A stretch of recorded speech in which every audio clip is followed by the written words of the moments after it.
hujum. Yigitlar, turib beramiz, sabr qilamiz. Mana shu tomondan havodan uzatma amalga oshiriladi.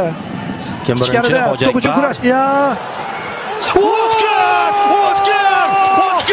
Goldek qabul qilamiz.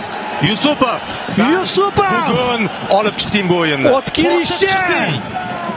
Tep xushtagingni chal, ramziy ma'no bo'ladi. Chal. Hozircha indamayapti. Yana bitta hujumni qaytaramiz shekilli. Yo'q. Shuning o'zida bir daqiqa chiqdi baribir. Mana shu epizod o'tkir. Yot. Ha, endi chal. Hakam avstraliyalik. Bo'ldi, biz chidadik shuncha. Evans. 99. O'tkir Yusupov o'zing tugatib ber. Bu darvozabonlar benefisi bo'ldi va jahon chempionati yo'llanmasida ham darvozabonimizning super seyvi bilan hozir qo'lga kiritishimiz mumkin do'stlar. Bizniki out. Out bizniki ekan. O'zbek xalqi biznikilar tashlagisi kelmayapti bu to'pni. Tashlama kerakmas. Burchakka yaqin joyda va Shaloldi! Biz jahon chempionatidamiz. Jahon chempionati! Tabriklar! Do'stlar, orzuyimizga yetdik. 34 yil orzu qildik va bunga erishdik. Mehnat, shuncha sabr. Barchangizni tabriklaymiz. Butun O'zbekistonni. Bu hammamizning g'alabamiz. Har biringizning g'alabangiz. Siz ekran qarshisida ko'rayotgan har bitta tomoshabin, bu sizning g'alabangiz.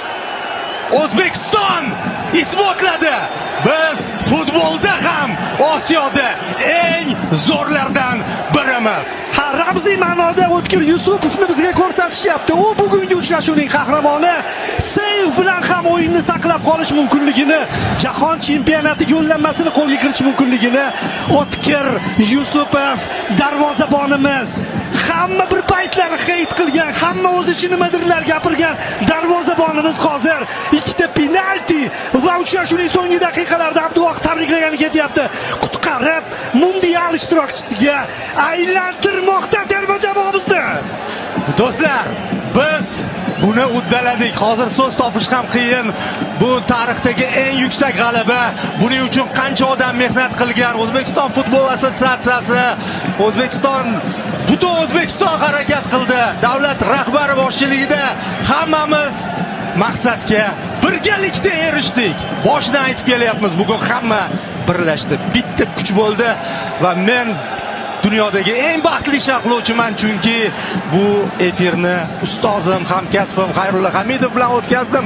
Chunki bu jamoaning 6 yildan beri matbuot kotibiman. Mendan baxtli odam yo'q. Do'stlar, men jamoa oldiga ketishga